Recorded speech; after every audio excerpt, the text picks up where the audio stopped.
नमस्ते, news IBN 2020 में आपका स्वागत है। सच कभी छुपता नहीं, IBN कभी रुकता नहीं। मैं रेहान AI रिपोर्टर।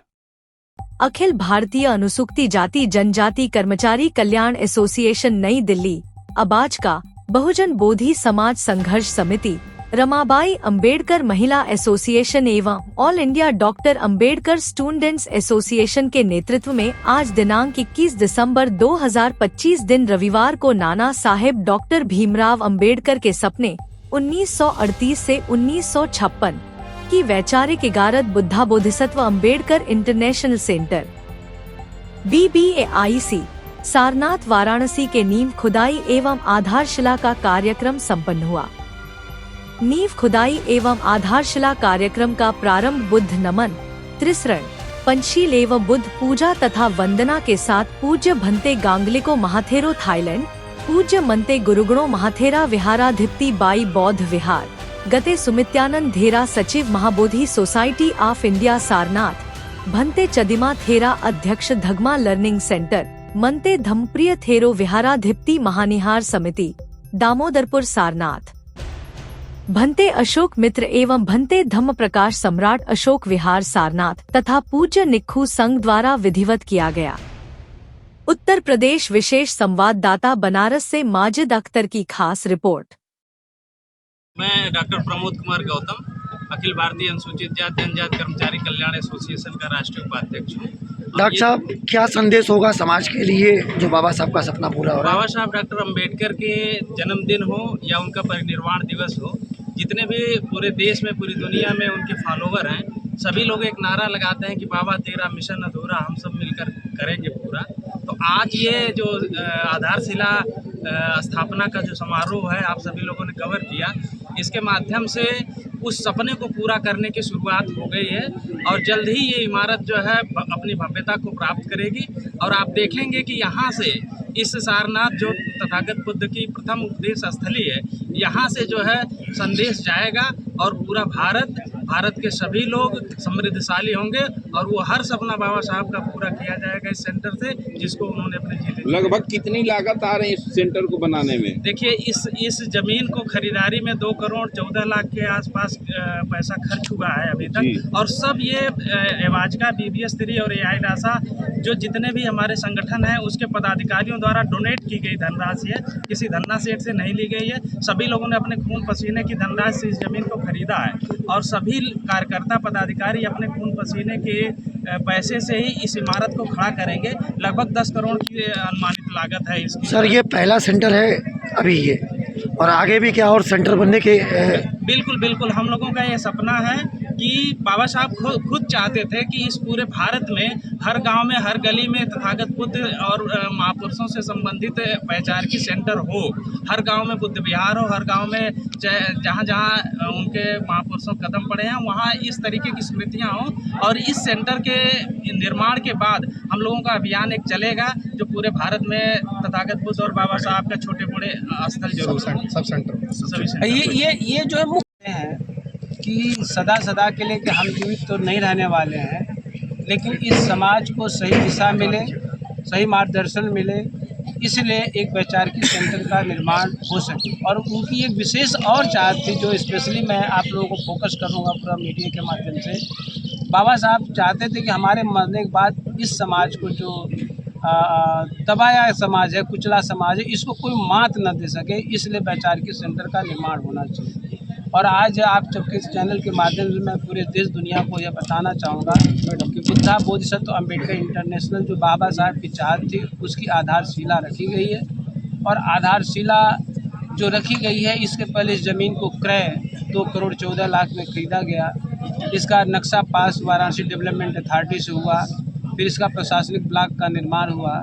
तदुपरांत आज मुख्य भवन का आधारशिला रखा गया है, जिसका उद्देश्य है कि समाज में सार्वजनिक काम काज हो सके। कहाँ से मिट्टी आई थी?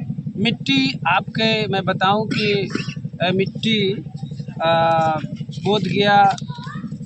बोधगया ज्ञान भूमि से आई थी, नेपाल से आई थी, लुम्बिनी से आई थी, कपिल वस्तु से आई थी, धम्म दीक्षा भूमि से आई है, नागपुर है, श्रावस्ती से आई है, दादर चैत्य भूमि से आई है जो दादर में महाराष्ट्र में है, बड़ोदरा संकल्प भूमि 23 सितंबर 1917 को बाबा साहब अम्बेडकर ने संकल्प लिया था कि मैं इतना पढ़ा लिखा हूँ, इसके बावजूद भी हमारे साथ इतना अपमानजनक व्यवहार होता है, तो उनका क्या होगा जो समाज में पढ़े लिखे नहीं हैं, गरीब हैं, अनपढ़ हैं, अशिक्षित हैं। तो मैं उनको समाज की मुख्य धारा से जोड़ूंगा। तो संकल्प भूमि बड़ोदरा से मिट्टी आई है और आपको बाबा साहब भीमराव अम्बेडकर सामाजिक परिवर्तन स्थल से मिट्टी आई है, सकिंसा से भी मिट्टी आई है और जो फर्रुखाबाद में है, और आपके जो मिट्टी डॉक्टर अम्बेडकर स्मारक पार्क से आई है, एटा से आई है, आगरा जो बाबा साहब अम्बेडकर ने 18 मार्च 1956 को भाषण दिया था वहाँ से भी मिट्टी आई है। कबीर की जन्मस्थली बोध गया, कबीर की जन्मस्थली लहरतारा वाराणसी से आई है, गुरु रविदास की रस्थली से आई है, धम्मक स्तूपा सारनाथ वाराणसी से आई है। जैसा कि सभी को पता है तथागत बुद्ध ने प्रथम संदेश यहीं पर दिया। राहुल सांकृत्यायन, पंडित राहुल सांकृत्यायन का सबको मालूम है कि वो ब्राह्मण समाज में थे, लेकिन फिर भी बौद्ध दर्शन से बड़ी प्रभावित हुए, आजमगढ़ के थे। उनके जन्मस्थली से भी मिट्टी आजमगढ़ से आई हुई है और कौशाम्बी से जो वहाँ भी बौद्ध स्थली है वहाँ से भी मिट्टी इस में आई है जो कौशाम्बी ज़िले से है।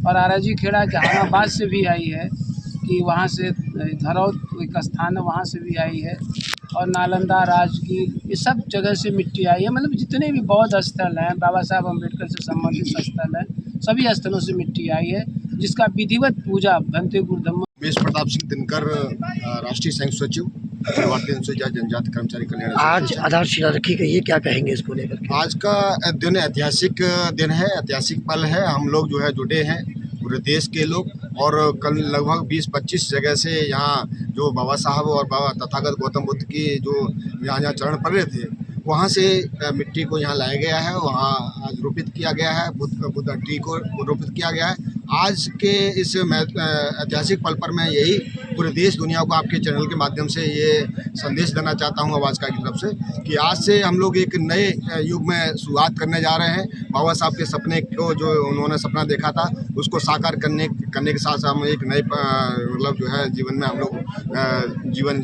जीने जा रहे हैं। और आज से निश्चित रूप से एक पूरे देश में एक अलग जगह आपको दिखाई देगी, और निश्चित रूप से हम लोग बाबा साहब के सपने को इस BBIC जो हमारा सेंटर है, जो अंतर्राष्ट्रीय सेंटर बनना है, हम इसके माध्यम से देश दुनिया के लोगों को एक प्रशस्त करेंगे। आपको ये भारत का पहला है। मेरा नाम नीलम बौद्ध है। मैं अखिल भारतीय अनुसूचित जाति जनजाति कर्मचारी कल्याण एसोसिएशन, जिसको अबाचका के नाम से आप लोग देख रहे हैं, मैं इसकी राष्ट्रीय महासचिव हूँ। और आज जो ये अवसर है, आज BBIC की आधारशिला रखी गई है। इस अवसर पे हम सब एकत्रित हैं।